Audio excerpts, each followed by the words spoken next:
Srimad Bhagavatam, 5th canto, chapter 14, The Forest of Enjoyment, text 29.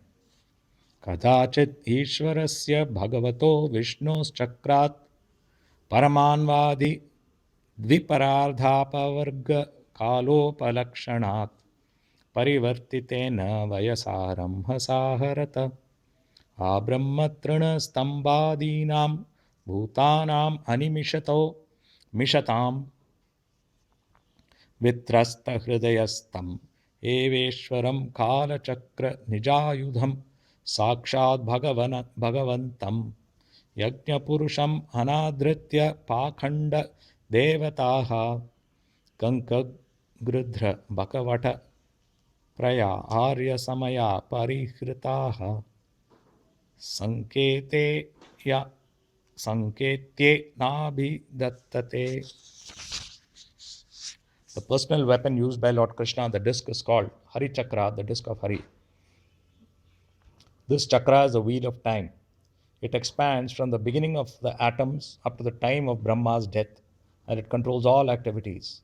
It is always revolving and spending the lives of the living entities from Lord Brahma down to an insignificant blade of grass.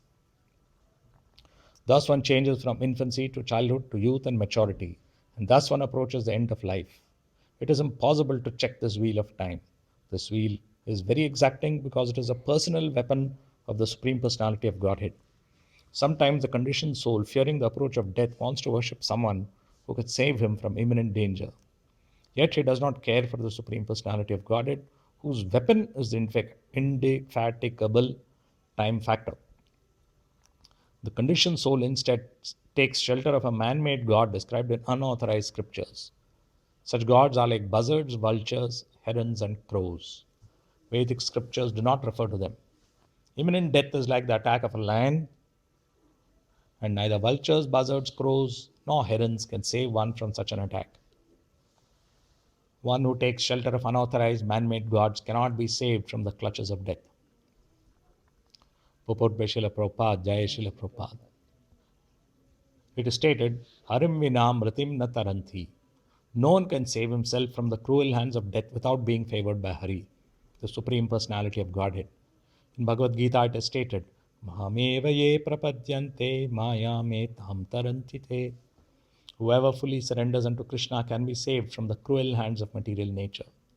The conditioned soul, however, sometimes wants to take shelter of a demigod, man-made god, pseudo-incarnation, or bogus Swami or yogi. All these cheaters claim to follow religious principles, and all this has become very popular in this age of Kali. There are many Pashandis who, without reference to the Shastras, pose themselves as incarnations, and foolish people follow them. Krishna, the Supreme Personality of Godhead, has left behind him Srimad Bhagavatam and Bhagavad Gita. Not referring to these authorized scriptures, rascals take shelter of man-made scriptures and try to compete with Lord Krishna. That is the greatest difficulty one encounters when trying to promote spiritual consciousness in human society. The Krishna consciousness movement is trying its best to bring people back to Krishna consciousness in its pure form. But the Pashandis and atheists who are cheaters are so numerous that sometimes we become perplexed and wonder how to push this movement forward.